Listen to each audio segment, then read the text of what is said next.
ବାଲେଶ୍ୱର 16/3/2026 ଆଜି ସନ୍ଧ୍ୟା 5 ସମୟରେ ବାଲେଶ୍ୱର ଜିଲ୍ଲାପାଳଙ୍କ ଅଡିଟୋରିୟମ ହଲରେ ବାଲେଶ୍ୱର ଜିଲ୍ଲା ପ୍ରଶାସନ ଓ ପୋଲିସ ପ୍ରଶାସନର ମିଳିତ ଉଦ୍ୟମରେ ଇଦ୍ ଉଲ୍ ଫିତର ପର୍ବ ପାଇଁ ପ୍ରସ୍ତୁତି ବୈଠକ ଅନୁଷ୍ଠିତ ହୋଇଥିଲା।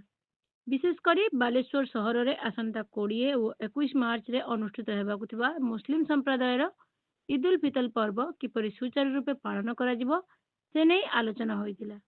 ଏହି ସଭାରେ ଜିଲ୍ଲାପାଳ ଶ୍ରୀଯୁକ୍ତ ସୂର୍ଯ୍ୟବଂଶୀ ମୟୂର ବିକାଶ ଅଧ୍ୟକ୍ଷତା କରିଥିଲେ। ତାଙ୍କ ସହିତ ଆରକ୍ଷୀ ଅଧୀକ୍ଷକ ଶ୍ରୀଯୁକ୍ତ ପ୍ରତ୍ୟୁଷ ଦିବାକର, ଅତିରିକ୍ତ ଜିଲ୍ଲାପାଳ ଶ୍ରୀଯୁକ୍ତ ସୁଧାକର ନାୟକ, ଅତିରିକ୍ତ ଆରକ୍ଷୀ ଅଧୀକ୍ଷକ ଶ୍ରୀଯୁକ୍ତ ଦେବଜ୍ୟୋତି ଦାସ ଓ ନିରଞ୍ଜନ ବେହେରା, ଉପଜିଲ୍ଲାପାଳ ବାଲେଶ୍ୱର ଶ୍ରୀଯୁକ୍ତ ଶିବ ମାଲବ୍ୟ, ଉପଜିଲ୍ଲାପାଳ ନୀଳଗିରି ଶ୍ରୀମତୀ ଶୁଭଶ୍ରୀ ରଥ, ପୌରପାଳିକା କାର୍ଯ୍ୟନିର୍ବାହୀ ଅଧିକାରିଣୀ ଶ୍ରୀମତୀ ନିର୍ଲିପ୍ତା ମହାନ୍ତି, ଆଇପିଏସ୍ ଅଧିକାରିଣୀ ଶ୍ରୀମତୀ ମନୀଷା ସାଉଗୁନ ଓ ମଞ୍ଜୁଷା ବିଜେ ଓର୍ଗ ମଞ୍ଚାସୀନ ଥିଲେ।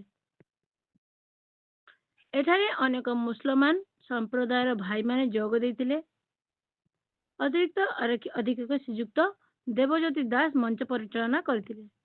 ଇଦ୍ ଉଲ୍ ଫିତର ପର୍ବ ଏକ ଖୁସିର ପର୍ବ। ଏହା ରମଜାନ ମାସରେ ଶେଷ କରାଯାଏ। ଏହି ଦିନରେ ମୁସଲମାନ ସମ୍ପ୍ରଦାୟର ଲୋକମାନେ ଆଲ୍ଲାହଙ୍କୁ କୃତଜ୍ଞତା ଜ୍ଞାପନ କରନ୍ତି। ପ୍ରତିବର୍ଷ ପରି ଏ ବର୍ଷ ମଧ୍ୟ ମୁସଲମାନ ସମ୍ପ୍ରଦାୟର ଲୋକମାନେ ଖୁବ୍ ଧୁମଧାମରେ ଏହି ପର୍ବ ପାଳନ କରିବେ ବୋଲି ମନସ୍ଥ କରିଛନ୍ତି। ସକାଳ 7 ଅପରାହ୍ନ 11 ପର୍ଯ୍ୟନ୍ତ ବାଲେଶ୍ୱର ସହରର ବିଭିନ୍ନ ମସଜିଦରେ ପ୍ରାର୍ଥନା କରିବେ। ସନ୍ଧ୍ୟାବେଳେ ସାଂସ୍କୃତିକ କାର୍ଯ୍ୟକ୍ରମ ହେବ।